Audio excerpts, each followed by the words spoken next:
Segundo libro de Samuel, capítulo 6, desde el verso 1. Dice así: volvió David a reunir a todos los escogidos de Israel, 30,000.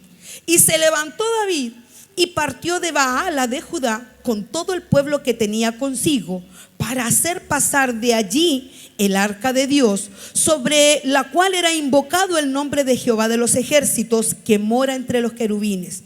Pusieron el arca de Dios sobre un carro nuevo y la llevaron de la casa de Abinadab, que estaba en el collado, y Usa y Ahío, hijos de Abinadab, guiaban el carro nuevo. Y cuando lo llevaban de la casa de Abinadab, que estaba en el collado, con el arca de Dios, Ahío iba delante del arca. Y David y toda la casa de Israel danzaban delante de Jehová con toda clase de instrumentos de madera de haya, con arpas, salterios, panderos, flautas y címbalos. Y cuando llegaron a la era de Nacor, Usa extendió su mano al arca de Dios y la sostuvo, porque los bueyes tropezaron. Y el furor de Jehová se encendió contra Usa y lo hirió allí Dios por aquella temeridad, y cayó allí muerto junto al arca de Dios. Y se entristeció David por haber herido Jehová a Usa, y fue llamado aquel lugar Pérez Usa hasta hoy. Y temiendo David a Jehová aquel día, como dijo: ¿cómo ha de venir a mí el arca de Jehová? De modo que David no quiso traer para sí el arca de Jehová a la ciudad de David, y la hizo llevar David a la casa de Obed-edom geteo. Y estuvo el arca en la casa de Obed-edom geteo 3 meses, y bendijo Jehová a Obed-edom y a toda su casa. El arca tipifica la presencia de Dios, y había sido quitada del pueblo de Israel, y cuando David fue ungido rey, la fue a buscar. ¿Cuántas personas no conocen esta historia? Nunca la había escuchado, nunca supo de qué se trataba. Ok, por amor a las personas que levantaron la mano y por respeto a los que no la levantaron porque dijeron: qué vergüenza, vamos a ir desde el principio. ¿Amén? Por eso le dije que estoy en modo enseñanza, por respeto y amor a aquellas personas que vienen también por primera vez, a los nuevos hijos de la casa, a todos los chicos jóvenes que se están recién involucrando y son recién parte de remanente y no han leído toda la Biblia. ¿La habían leído esta parte? No. Vamos a ver, número 1, ¿qué es el arca? Voy a partir desde bien atrás. ¿Qué es el arca? Libro de Éxodo, capítulo 25. Hay películas por ahí que nos pueden cambiar la imagen de lo que es un arca. Y en segundo lugar, a veces la gente la confunde con el arca de Noé y no tiene nada que ver. Libro de Éxodo, capítulo 25, desde el verso 10 en adelante, dice así: harán también un arca, un cofre de madera de acacia.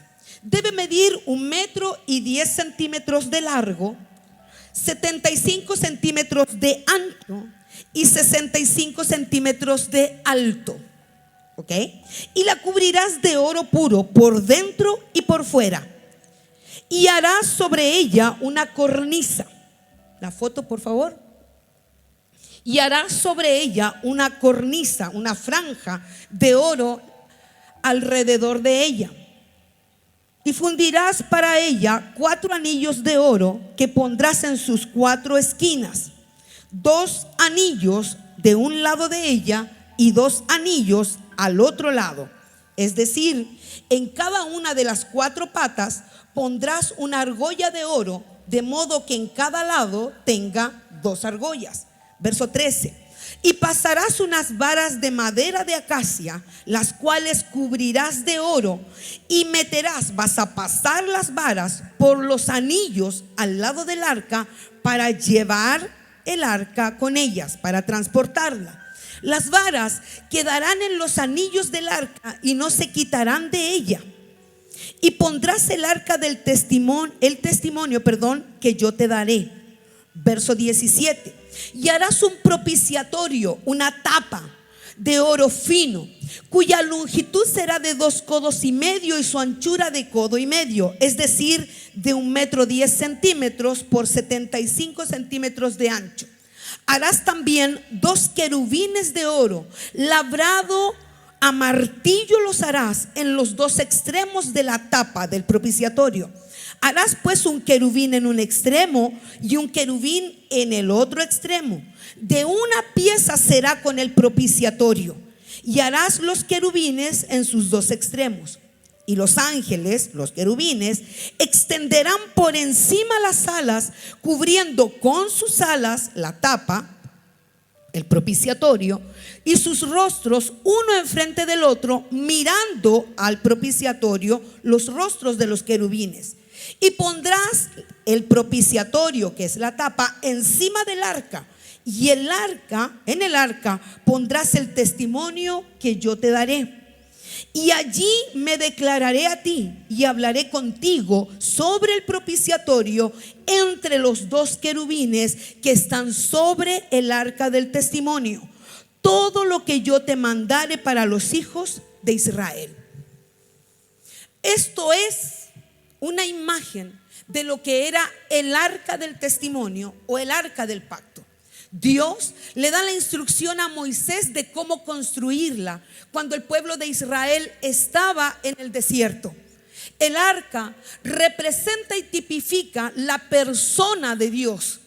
Era la imagen visible y tangible de Dios para Moisés y para el pueblo de Israel. Dios le pide a Moisés específicamente cómo hacerla. Le da las instrucciones, ya se lo dije, con medida. Le vas a poner oro por dentro y por fuera. Vas a poner dentro de ella estas cosas que yo te diré. Dice la Biblia que estaban las tablas de la ley, había un frasquito con maná y también estaba la vara de Aarón que había reverdecido.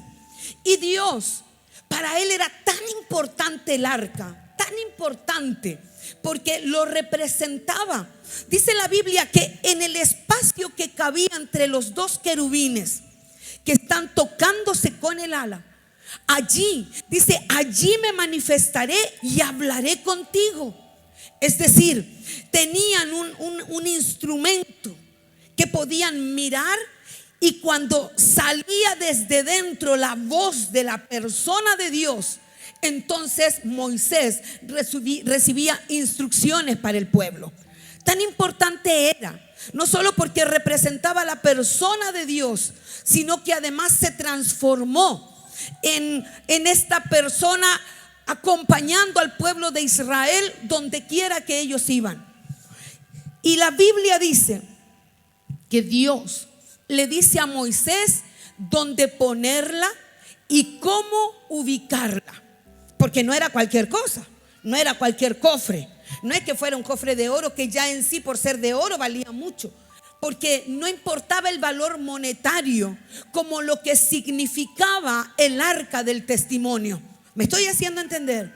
Y dice la Biblia que Dios le da instrucciones a Moisés de cómo hacer el arca, y número 2, le dice dónde ponerla. Le da instrucciones de dónde ubicar esta arca. Libro de Éxodo, capítulo 26, desde el verso 30 en adelante.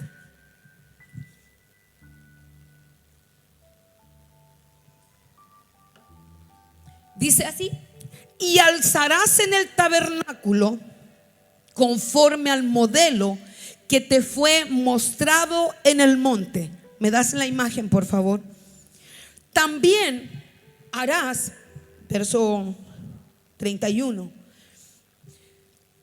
también harás un velo azul, púrpura y carmesí de lino torcido, y será hecho de obra primorosa con querubines, y lo pondrás sobre 4 columnas de madera de acacia cubierta de oro, sus capiteles de oro y sus bases de plata. Y pondrás el velo debajo de los corchetes y meterás allí del velo adentro el arca del testimonio. Siguiente imagen, por favor. Y el velo hará separación. Siguiente imagen, por favor. Y el velo hará separación entre el lugar santo y el lugar santísimo. pondrás el propiciatorio sobre la mesa del arca del testimonio en el lugar santísimo. La imagen anterior que vimos es el tabernáculo que Dios le envió a Moisés a construir. ¿Ok? Le dio las dimensiones, lo vas a rodear y adentro vas a poner una carpa. El humo que usted ve era la voz de Dios hablando en el arca. Y luego dice, toda esa carpita que usted ve adentro es el tabernáculo. Siguiente imagen. Dice, vas a construir un velo y harás separación entre el lugar santo del lugar santísimo. En la parte de atrás estaba puesta el arca, es decir, en el lugar santísimo, donde solamente podía entrar el sumo sacerdote una vez en el año para hacer expiación por los pecados del pueblo. Nadie podía mirar el arca, nadie la podía tocar, nadie podía estar cerca de ella. Dios le da la instrucción a Moisés de que no solamente construya un tabernáculo, sino que además le da las medidas, los colores, la forma, el diseño, la altura y el bordado que tenía que tener este velo, que era azul, púrpura y carmesí. Le vas a bordar con oro 2 querubines y detrás de eso vas a poner el arca. Para Dios era sagradísima, para Moisés era sagradísima, y para el pueblo de Israel era la persona de Dios acompañándolos donde quiera que ellos iban. La Biblia dice que el pueblo de Israel estuvo años en el desierto en pos de la tierra prometida. Por lo tanto, movían el arca de un lugar a otro, desarmaban el tabernáculo, caminaban unos cuantos kilómetros. Nos vamos a establecer aquí, sí, aquí. Volvían a armar el tabernáculo y volvían a poner el arca del testimonio en ese lugar. Y la Biblia dice que Dios le da a Moisés la instrucción de cómo debe ser transportada. Última imagen, por favor. Cuando el arca era transportada por el pueblo de un lugar a otro, iba cubierta con un velo azul. La Biblia nos cuenta en el libro de Números que los levitas fueron consagrados por Dios por medio de Moisés para el servicio del tabernáculo. Y luego en el templo de Jerusalén eran los únicos designados para el servicio del tabernáculo de adoración, alabanza, sacrificios y ofrendas delante del arca, delante de la persona, delante de la presencia. Y eran los levitas de la tribu de Leví, descendientes de Leví, tercer hijo de Jacob, los encargados, los únicos. Jacob tuvo 12 hijos. Y solo los de la tribu de Leví eran los encargados no solo de movilizar el tabernáculo, sino que también de mover el arca en sus hombros por las asas de oro de las cuales había sido construido. ¿Hasta aquí estamos claros con la historia? Ahora que ya sabemos dónde está el arca y cómo se movía, vamos a entender que el arca había sido tomada como un botín de guerra por los filisteos y ya no estaba en poder del pueblo de Israel. El arca del pacto, que representa, como le digo, la persona de Dios, la presencia de Dios, los filisteos la tomaron cautiva. Pero ¿cómo fue a pasar esto? Primer libro de Samuel, capítulo 4. Estoy en historia, lo tengo clarito. ¿Ya está súper ubicado? Súper. Primer libro de Samuel, capítulo 4, verso 1, dice así: por aquel tiempo salió Israel a encontrar en batalla a los filisteos y acampó junto a Ebenezer, y los filisteos acamparon en Afec. Y los filisteos presentaron la batalla a Israel, y trabándose el combate, Israel fue vencido delante de los filisteos, los cuales hirieron en la batalla en el campo como a 4,000 hombres. Cuando volvió el pueblo al campamento, los ancianos de Israel dijeron: ¿por qué nos ha herido hoy Jehová delante de los filisteos? Súper buena idea. traigamos a nosotros de Silo el arca del pacto de Jehová, para que viniendo entre nosotros nos salve de la mano de nuestros enemigos. Y envió el pueblo a Silo, y trajeron el arca del pacto de Jehová de los ejércitos, que moraba entre los querubines, y los hijos de Elí, Ofni y Fines, estaban allí con el arca del pacto. Verso 5. Aconteció que cuando el arca del pacto de Jehová llegó al campamento, todo Israel gritó con gran júbilo y la tierra tembló. Verso 10. Pelearon pues los filisteos, e Israel fue vencido, y huyeron cada cual a sus tiendas, y fue hecha muy grande mortandad, pues cayeron de Israel 30,000 hombres de a pie. Y el arca de Dios fue tomada, y muertos los hijos de Elí, Ofni y Fines. Verso 12.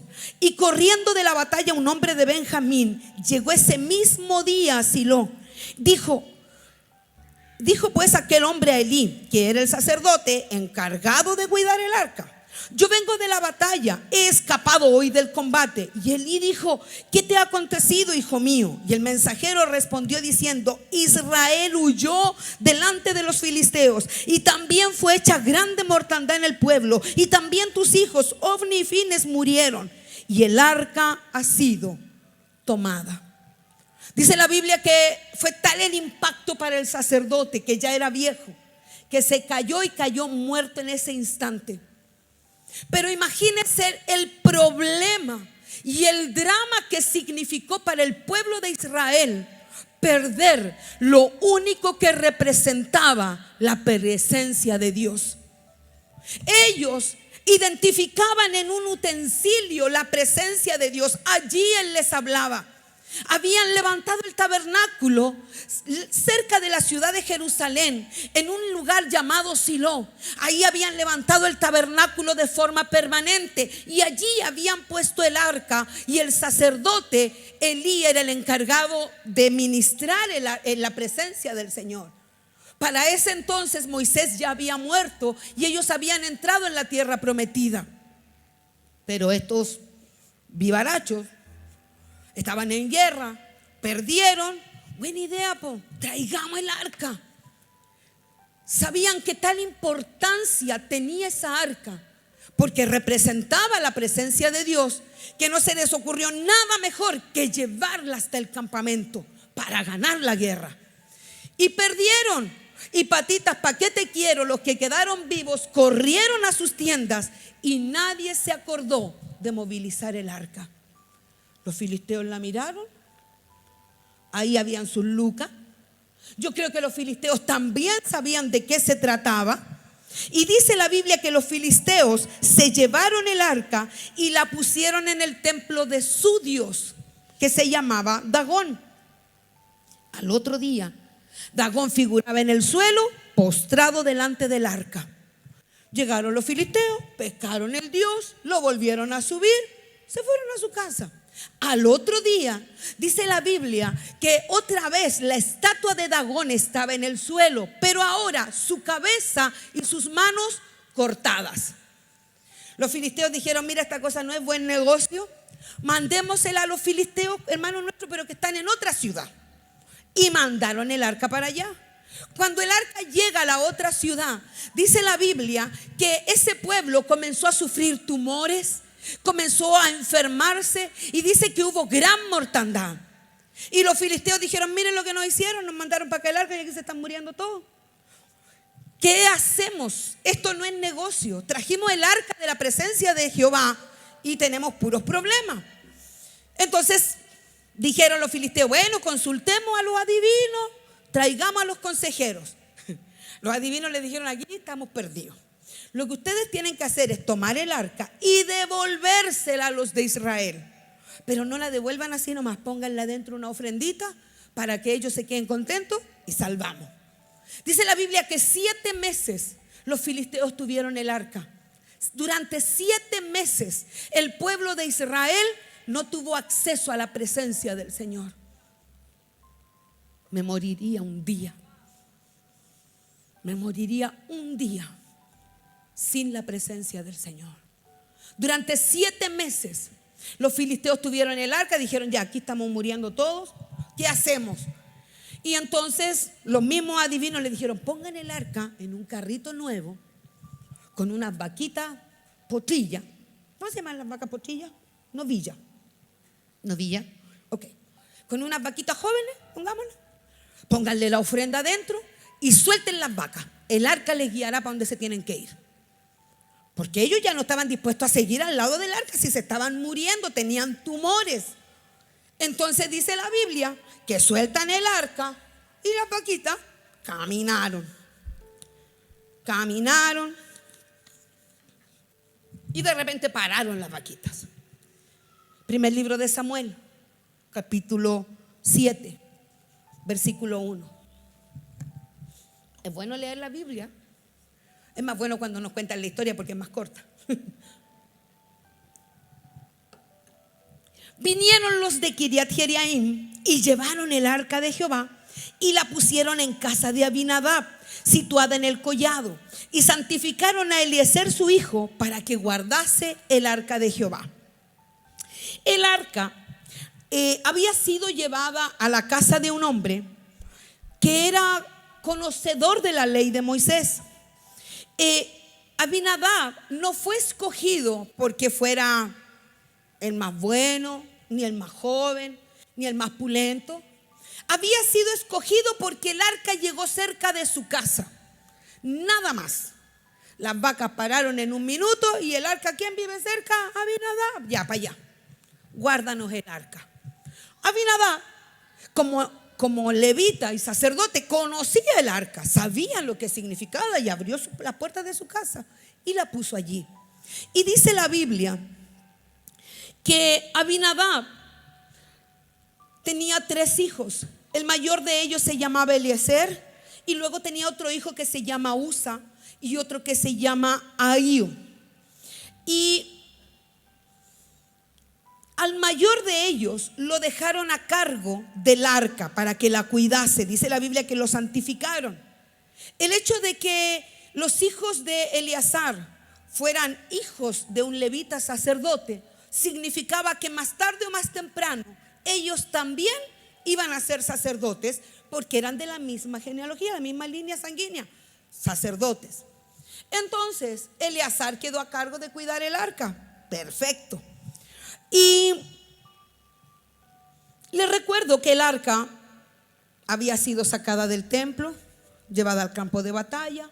Al perder Israel, los filisteos la tomaron cautiva y la dejaron botada ahí, y llegó a la casa de Abinadab. ¿Hasta aquí estamos claros? Verso 2.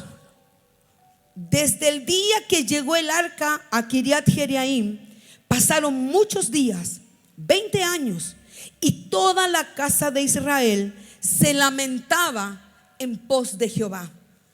Ponen el arca de la presencia de Dios en la casa de Abinadab y pasaron 20 años y el arca permanecía escondida, porque no voy a decir guardada, voy a decir escondida en la casa de un hombre. 20 años. Durante esos 20 años pasaron muchas cosas en Israel. En 20 años envejeció Samuel. Dice la Biblia que era tan viejito que puso a 2 hijos de él, medio chanta los hijos, y los puso como sacerdotes, como jueces. Entonces el pueblo de Israel, los ancianos, dijeron: no, mira, tus hijos, la Biblia dice, no siguieron los pasos de su padre y no anduvieron en los caminos de su padre. Entonces el pueblo de Israel no quería esos jueces y le pide a Samuel: como tú ya estás viejo, te vas a morir en cualquier minuto, ponnos un rey. La Biblia dice durante estos 20 años que Saúl fue escogido como rey, y dice la Biblia que Saúl reinó 42 años y el arca seguía en la casa de Abinadab. Dice la Biblia que Saúl también se mandó un condoro, se la dio de sacerdote, presentó una ofrenda que no tenía que ofrecer, y Jehová lo desechó. Y ponen su nombre, ungen su nombre al rey David. Pero David era un niño, no estaba preparado para reinar. David era un muchacho pequeño. Y la Biblia dice que en el capítulo 5 que David comienza a reinar. Segundo libro de Samuel, capítulo 5, David es elegido como rey. Y en el capítulo 6, David va a buscar el arca. 20 años Saúl no le importó dónde estaba el arca. 20 años los sacerdotes no les importó dónde estaba el arca.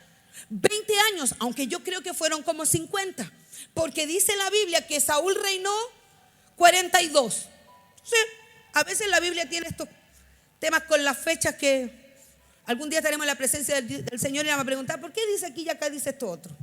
Yo creo que fueron como 50 años. 50 años es una generación.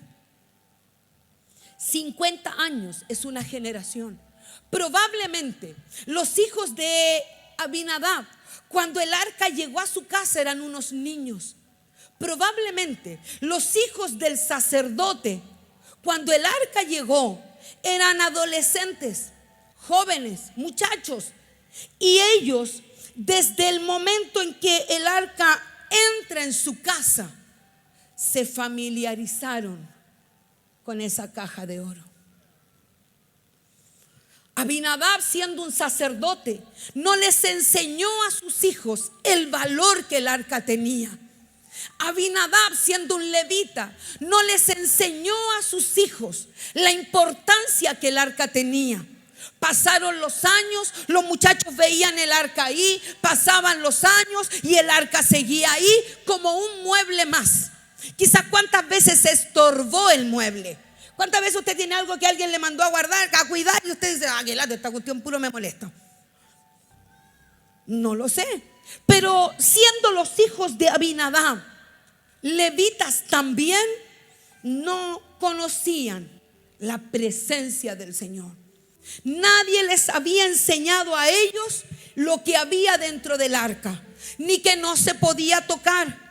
Dice, volvió David a reunir a los escogidos de Israel. El primer capítulo que leíamos cuando empecé. Cuando empecé a ministrar leímos esto. David volvió a reunir a todos los escogidos de Israel. Y se levantó David y partió a Baal de Judá con el pueblo que tenía consigo para hacer pasar el arca de Dios, sobre la cual era invocado el nombre de Jehová de los ejércitos, que mora entre los querubines. Verso 3.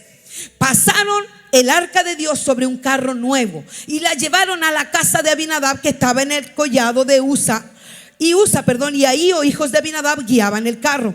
Y cuando llevaban el arca de la casa de Abinadab, que estaba en el collado es una loma, ¿okay? Que estaba en el collado, el arca de Dios, Ahío iba delante del arca. Y cuando llegaron a la era de Nacor, Usa extendió su mano al arca y la sostuvo, porque los bueyes tropezaron. Y el furor de Jehová se encendió contra Usa y lo hirió en aquel instante por aquella temeridad, y cayó muerto junto al arca.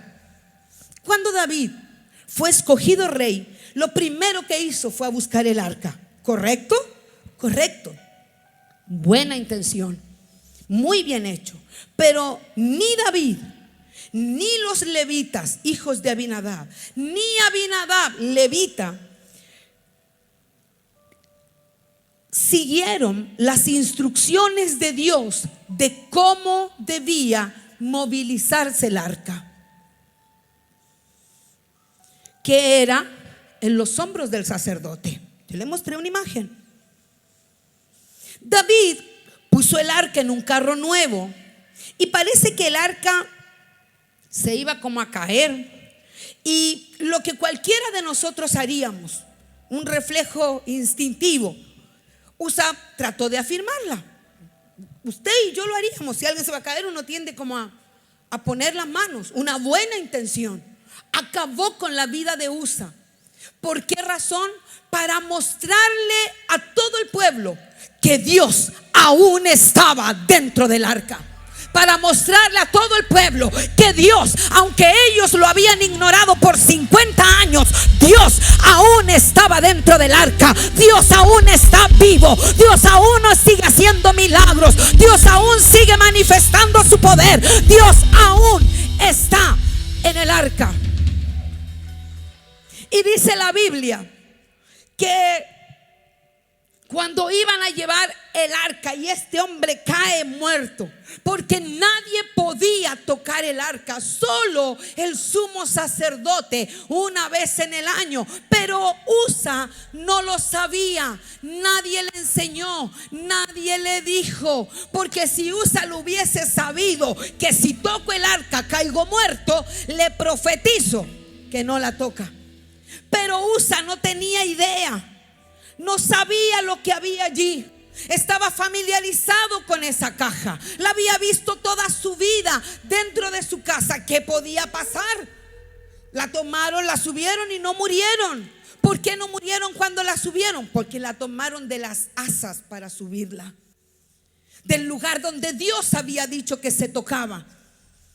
Y estos muchachos, Usa, Ahío, ni sabían, ni conocían, y no fueron entrenados por su padre para temer a Jehová. No fueron enseñados para respetar la presencia del Señor, como tantos niños hoy en las iglesias, que mientras la presencia de Dios está en un lugar y la presencia de Dios se manifiesta, los niños están en el celular viendo video. La presencia de Dios en un lugar, gente quebrantada llorando, salvaciones por montones, y los niños corriendo ahí atrás, corriendo en todo lugar. ¿Por qué razón? Porque no les enseñamos a temer a la presencia del Señor. La Biblia dice que Jehová está en un lugar, tema delante de él toda la tierra. Es que son niños, tienen que jugar. Tienen que jugar, hermana. Tienen de lunes a sábado en su casa y domingo en la tarde para jugar. ¿Por qué tienen que jugar adentro de la iglesia? ¿Por qué tienen que correr dentro de la iglesia? ¿Por qué no respetan la unción del hombre de Dios? No respetan la unción del hombre ni de la mujer de Dios. No respetan la persona del Espíritu Santo moviéndose en medio de la gente. ¿Por qué razón? Porque nadie les enseña a temer a la presencia del Señor. Y entonces, ¿qué ocurre? Se familiarizan. Como estos muchachos se familiarizan, como que Dios, cualquier cosa. Entonces después de adolescentes ya no los puedo traer, porque no quieren. Claro que no quieren si no les enseñaste a querer. No lo puedo obligar, pastora, porque si no quiere venir, no lo puedo obligar. Claro que lo puede obligar. La Biblia dice: fuérzalos a entrar. Claro que lo puede obligar, porque aquí está la presencia del Señor. Aprende a temer de ella, aprende a respetarla, aprende a santificarte. Pero si en tu casa la historia es distinta que en esta casa. Salud.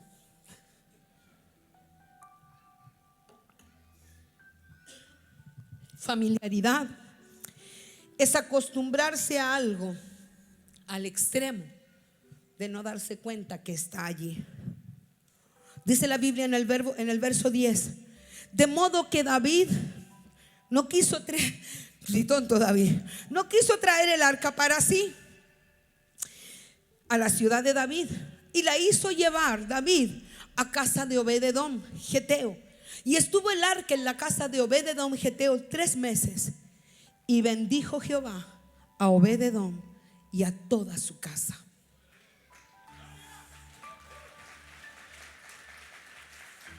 Y bendijo Jehová a Obed-edom y a toda su casa. 3 meses. Diga, 3 meses. Lo que no pasó en años en la casa de Abinadab, en 3 meses comenzó a pasar en la casa de Obed. Y en 3 meses fue tal la bendición que se vio. Tan grande fue la bendición que se notó. Porque hay bendiciones que nadie se entera, ¿sí o no? Pero hay bendiciones que no podemos ocultar. Dice la Biblia que el arca estuvo en la casa de Abinadab durante 20 años, pero que él solo se lamentaba en pos de Jehová.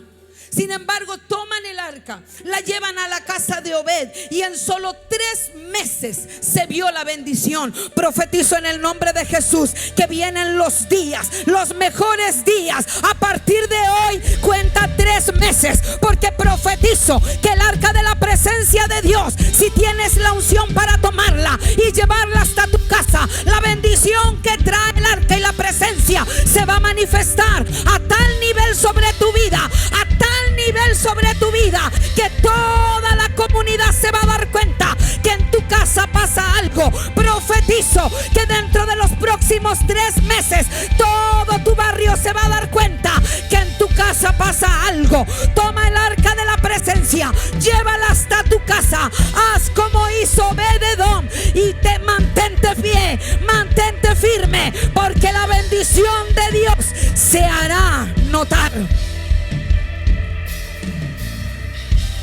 Profetizo 3 meses de gloria en todas tus cosas. 3 meses de gloria en todas tus cosas. En el nombre de Jesús, yo profetizo 3 meses de la gloria de Dios manifestándose a tu alrededor. Sanidades, milagros, prodigios, milagros financieros. Yo profetizo en el nombre de Jesús que todo aquel que lo cree, lo activa, lo mueve, aquel verá la gloria de Dios manifestada. Lo que en 20 años no pasó en casa de Abinadab, Obed en 3 meses le cambió la vida. Le cambió la vida. Se corrió la voz de lo que estaba pasando, porque te decía que la bendición de Dios es notoria. La bendición de Dios se nota, no la podemos ocultar. Y la gente dice: ¿qué te pasa a ti? Antes andáis con cara de traste todo el día. ¿Qué te pasa? ¿Qué está pasando? Cuando ahora andáis matar la risa, como que tenía otro aire, tenía otro ángel. La presencia de Dios. Cuando usted venga, aproveche la unción de la casa y llévela hasta su casa. Cuando usted venga aquí, no venga solo a cantar, capture la presencia que aquí hay y llévela hasta su hogar, para que se manifieste la gloria de Dios en todos tus asuntos y sea notoria, notoria sobre ti, sobre tu casa, la gloria de Dios. A tal nivel que se corrió la voz de lo que estaba pasando y llegó a oídos del rey David que la casa de Obed estaba siendo bendecida. Dice en el verso 12: fue dado aviso al rey David diciendo: Jehová ha bendecido la casa de Obed-Edom y todo lo que tiene a causa del arca. Lo que significa que Obed-Edom era conocido y llevaba un estilo de vida parejito, ni bueno ni malo, ni económico ni pobre. Ahí la unción del Badulaque, parejito estaba. Pero cuando el arca llegó, la gente que sabía, todos estaban esperando que en la casa de Obed empezara a morir gente. Todos estaban esperando que en la casa de Obed empezaran a enfermarse. Ya sabían lo que le había pasado a los filisteos. Todo el barrio estaba esperando. Obed y Abinadab vivían relativamente cerca, si es que 2 kilómetros de distancia. Vivían en la misma ciudad, Kiriat Jearim. Y dice la Biblia que a causa del arca, la gente se dio cuenta que desde el momento que te hiciste cristiano, desde el momento que tuviste una experiencia sobrenatural, desde el momento que fuiste lleno del Espíritu Santo, la gente se da cuenta que tu vida cambió, que si antes tomabas ya no tomas, que si antes peleabas ya no pelea, que si antes era un delincuente ahora ya no lo es. La gente se da cuenta que en tu casa la cosa cambió a causa del arca. Y dice la Biblia que le avisaron al rey que la casa de Obed-Edom, Geteo, estaba siendo prosperada. La palabra Geteo significa un habitante de Gat, una ciudad levítica de la tribu de Dan. Entonces Obed-Edom también era un levita como Abinadab. La bendición dice que Dios bendijo todo lo que él tenía. ¿En qué área de su vida la bendición de Dios aún no ha llegado? ¿En qué área de su vida usted puede decir, oh, yo estoy bendecido en esto, pero en esto no? La presencia de Dios, cuando llega a un lugar, todo cambia. Todo cambia. No cambia un poco, todo cambia. La vida de un ser humano da una vuelta en 180 grados. Va caminando para allá, ahora dice, no, ahora voy para este otro lado. La vida de un ser humano cambia completamente. Entonces el rey David decidió ir a buscar el arca. Dijo, ya está probado que la gente ya no muere. Se puso buena el arca. Se le pasaron los monos que estaban tan enojados, no estaban matando gente. O sea, ahora la voy a ir a buscar. Porque el rey David tenía que cuerda para rato, entonces no se podía arriesgar a morir. Entonces dice que fue a buscar el arca a la casa de Obed. Y yo me imagino, porque no está registrado, que David le dice a Obed, Obed, venimos a buscar el arca con los chiquillos, pero ahora la vamos a llevar como corresponde. Vamos a poner en el hombro. Pero antes de llevármela, ¿qué hiciste? ¿Por qué razón contigo el arca manifestó su poder? ¿Por qué razón en tu casa el arca de Dios te bendijo de esta manera? ¿Qué hiciste? Dame la clave para hacerlo yo también. Dame la clave para enseñarle al pueblo. Dinos, ¿qué fue lo que hiciste con el arca? ¿La frotaste? ¿Qué hiciste? Y yo me imagino Obed-edom, geteo, levita de la tribu de Dan, le dijo, solo hice lo que tenía que hacer. El trabajo del levita era adorar, sacrificar, rendir. El trabajo del levita era reconocer que en esa caja había una persona. El trabajo del levita era simplemente darle a Jehová la gloria merecida a su nombre. Yo me imagino que cuando el arca entró a la casa de Obed, no eran casas muy grandes, eran casas pequeñas. Y yo me imagino que cada vez, ¿se ha fijado los católicos cada vez que pasan por una animita se persignan? ¿Se ha fijado? Uno va en el colectivo, el chofer, la señora que va al lado, se persignan.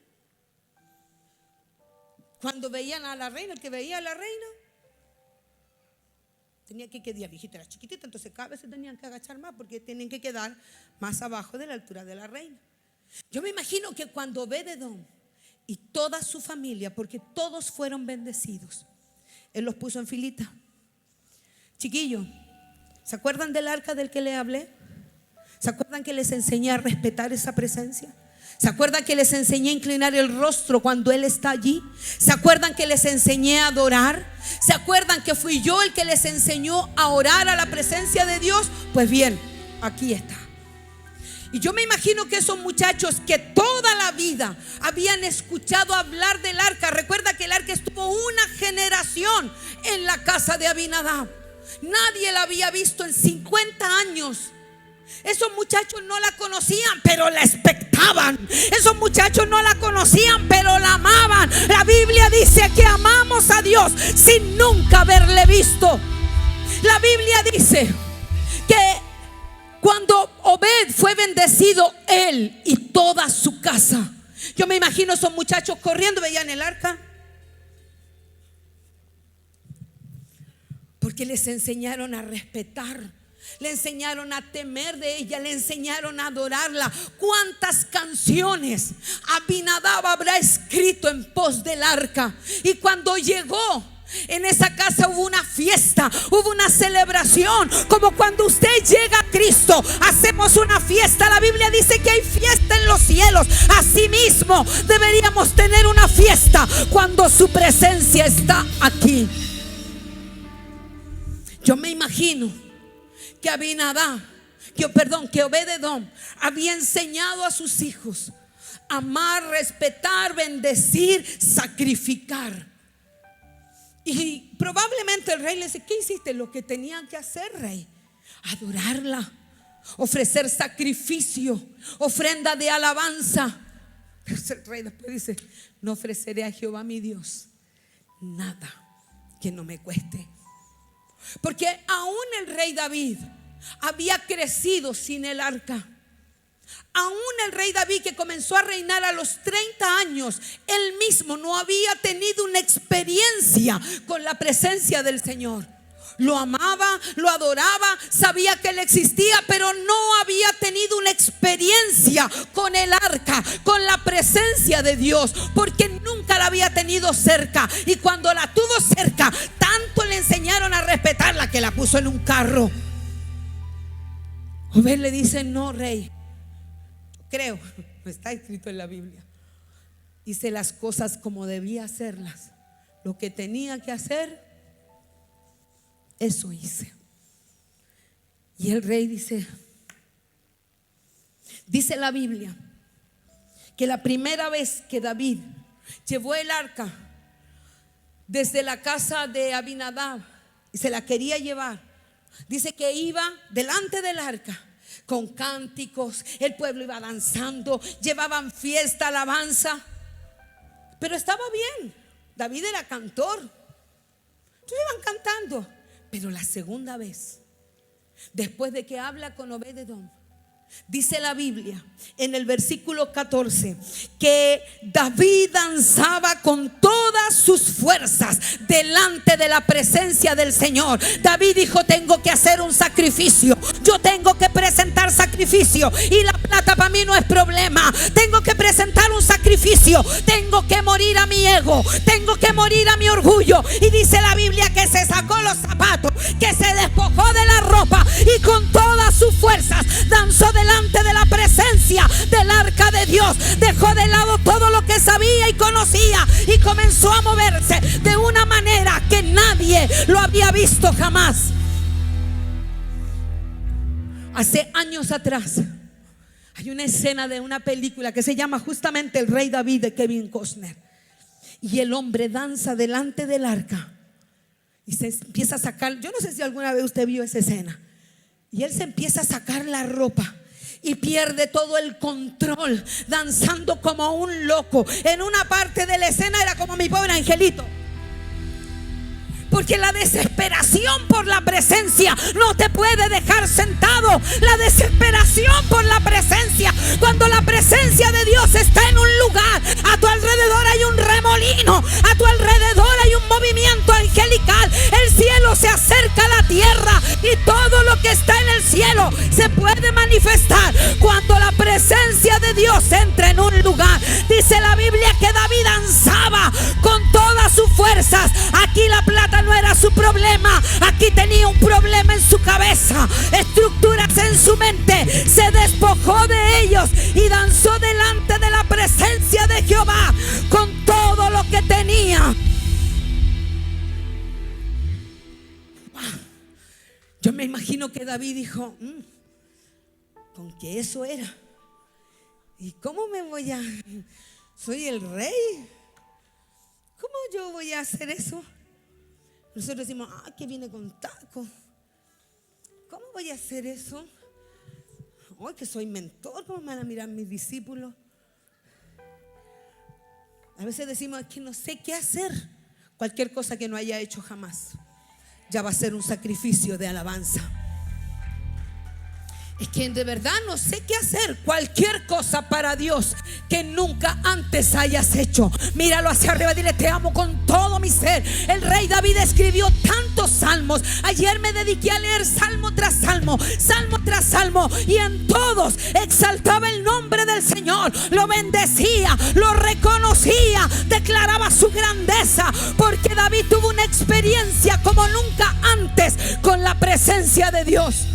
¿Cuándo fue la última vez que tuviste una experiencia de este tipo con la gloria de Dios? De no reaccionar, de no volver en sí. Nosotros decimos: que ese era el primer amor. ¿Por qué se va? ¿Por qué se tiene que acabar? ¿Por qué se tiene que enfriar? El otro día conversaba con una chica, he estado entrevistando gente estos días, y ella decía, hoy amo al Señor porque apenas le digo algo me responde. Y yo la miré así como, aleluya. Yo tengo tantas oraciones que no me responde. ¿Cómo lo estás haciendo?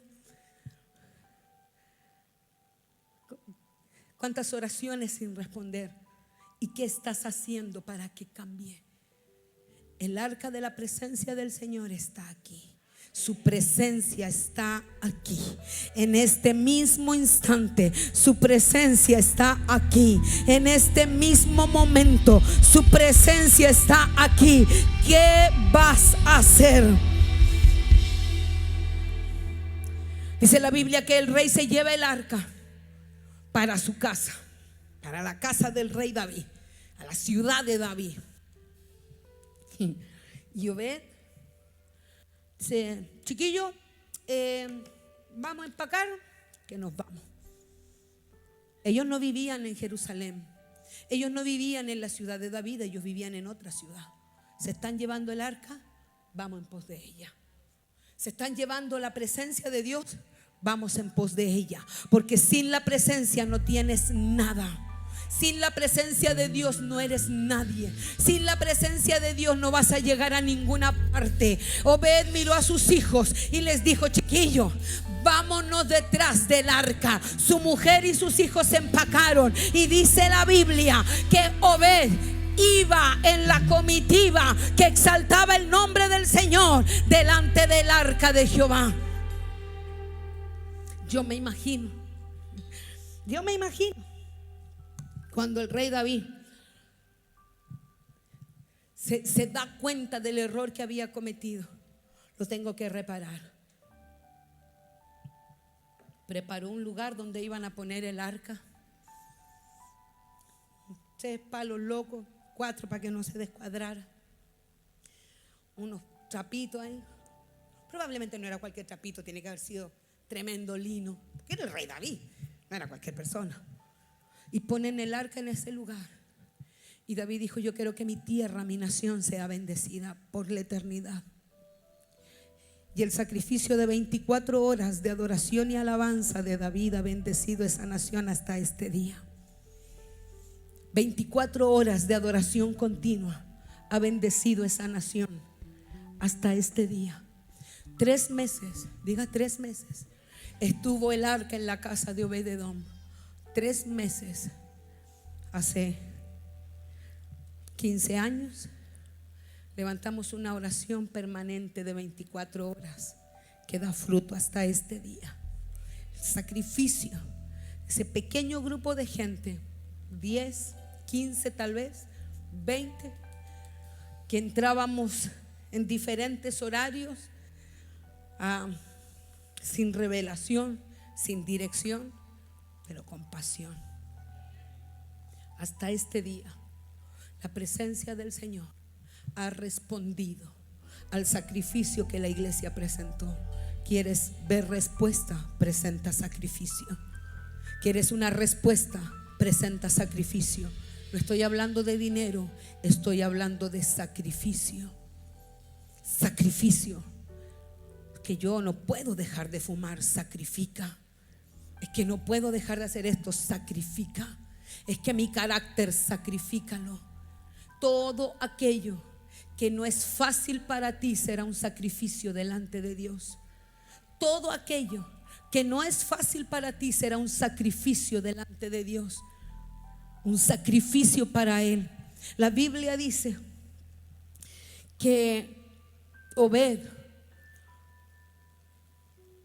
no dice literal que se mudó a casa a la ciudad de David, pero la Biblia nos registra cómo Obed y su familia fueron bendecidos. Diga, mis próximos 3 meses serán diferentes y marcarán el resto de mi vida. Mis próximos 3 meses marcarán el resto de mi vida. Mis próximos 3 meses marcarán el resto de mi vida. Pero si usted sigue como hasta aquí, no habrá cambio. Será como la casa de Abinadab.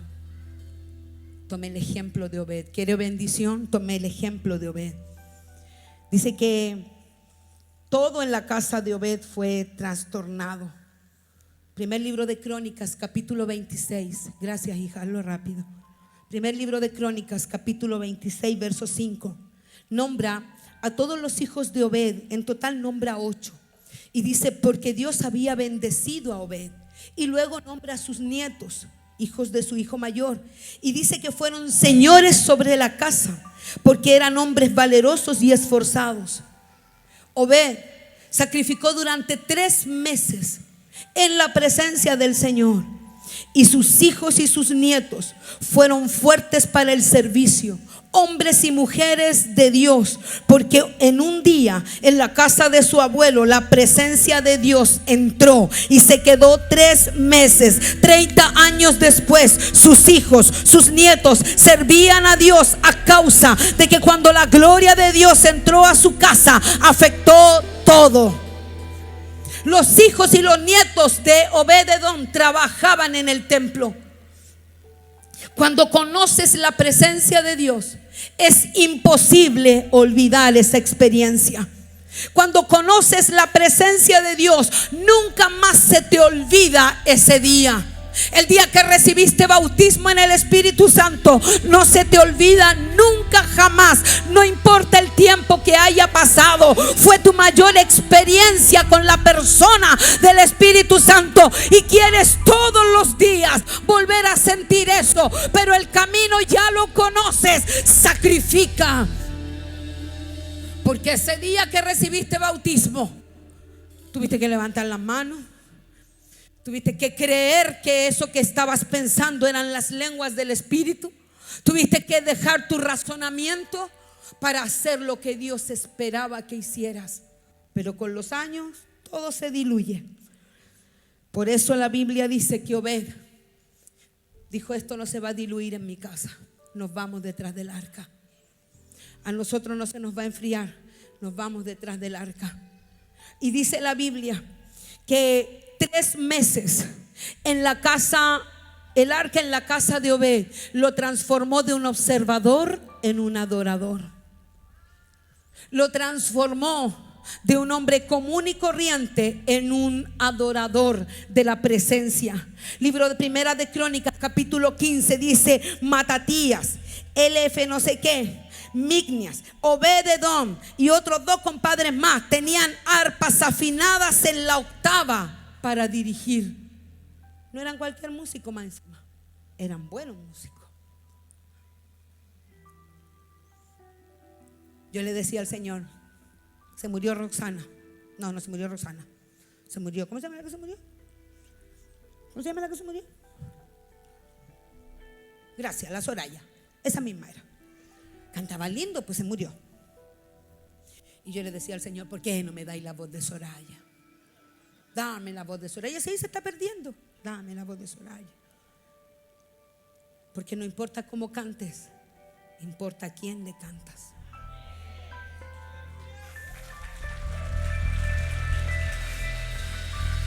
Pero nosotros, ay, que me da vergüenza, que no quiero que me escuchen, es que se me va a salir el rollo, que si levanto las manos se me levanta la polera, es que no sé qué, que no, ay, que no me depilé.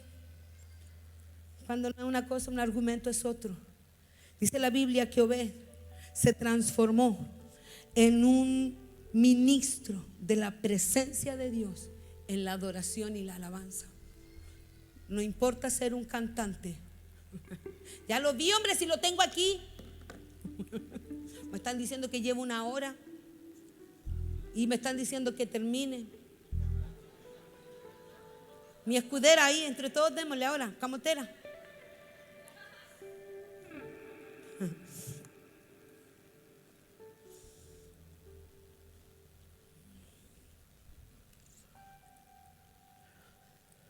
¿Cuándo fue la última vez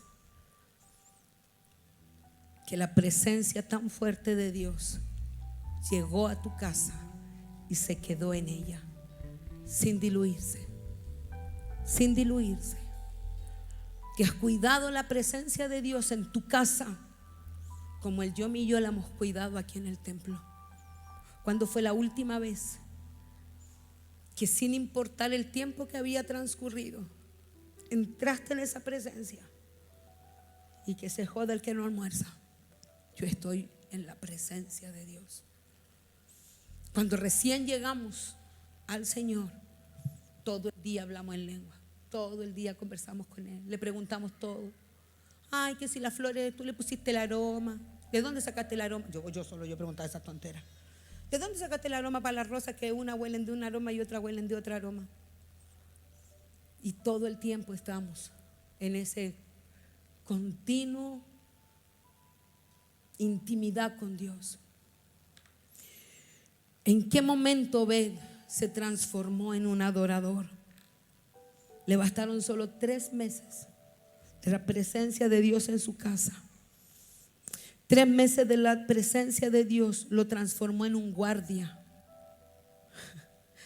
Tiene que haber cuidado tanto el arca. Chiquillos, no corran por ahí que el arca está para ese lado. No hablen tan fuerte que la presencia de Dios está. No diga esas palabras groseras de porquería que no ve que está la presencia de Dios aquí. Todo el día cuidaba la presencia, al extremo que se ganó el título de ser un portero en el templo. El rey David lo puso ahí y dijo: si este compadre pudo cuidar 3 meses la presencia de Dios y ganar todo lo que ganó, que se me quede de guardia en el templo, porque no va a dejar que ningún chiquillo corra aquí adentro. No va a dejar que ninguna persona diga una mala palabra. No va a dejar que nadie venga con mala facha. No sé, supongo. No va a dejar que las hermanas vengan con el pelo largo. Obed se transformó en un guardia de las puertas. Y déjeme decirle una cosa más. Dice la Biblia que el rey David le entregó a Obed y su familia 2 cosas. Dice que a los hijos de Obed Dios le encargó las provisiones del templo. ¿Qué le encargó? Las provisiones del templo: el grano, el vino y el aceite. Sus hijos. El rey David delegó para los hijos de Obed la provisión para el resto de su vida. Delegó para los hijos de Obed el gozo y la unción para siempre. Yo profetizo en el nombre de Jesús de Nazaret sobre cada hijo de esta casa que camina en pos de esa presencia, que ni el grano que es la provisión, ni el vino que es el gozo, ni el aceite que es la unción va a escasear en su casa si va en pos de esa presencia. Profetizo sobre tu vida, Melissa. Profetizo sobre tu vida, Marcelo. Profetizo sobre tu vida, Cristóbal, que nunca en el resto de sus vidas ni la provisión, ni el aceite, ni el gozo escasearán en sus familias a causa de la unción y la pasión con la que su padre y yo hemos defendido la presencia de Dios en esta casa. Profetizo sobre cada hijo de mi casa que ni el gozo, ni la provisión, ni la unción faltarán en tu casa de aquí hasta que Cristo venga, a causa de la pasión con la que se cuida la presencia de Dios en esta casa. El rey David, ¿dónde Leo? Ven, Leo.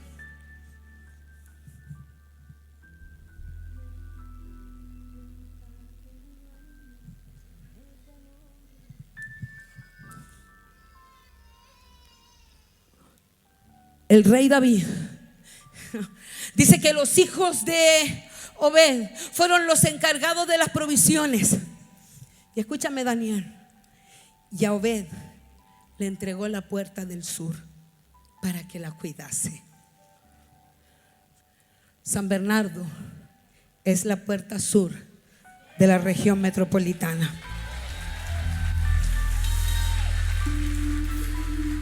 Dice la Biblia que Dios le entregó a Obed la puerta sur, y a través de ella entraría, por ella entraría. Yo profetizo en el nombre de Jesús de Nazaret sobre el ministerio La Casa, que el Señor te ha entregado la puerta sur de la ciudad, pero a partir de ahora te entrega la puerta sur de la región metropolitana, así como la puerta sur de la nación. Y profetizo en el nombre de Jesús que por esas puertas entrará no solo la presencia de Dios, el Rey de Gloria, sino que entrarán almas, provisiones, entrará el gozo perpetuo permanente, entrará la plenitud de todo aquello que el Señor Jehová tu Dios te ha prometido para esta temporada. Profetizo que los próximos 3 meses serán temporada de gloria, en donde toda puerta se abrirá, en donde toda puerta se abrirá a causa de la unción que esta casa carga como Obed-Edom,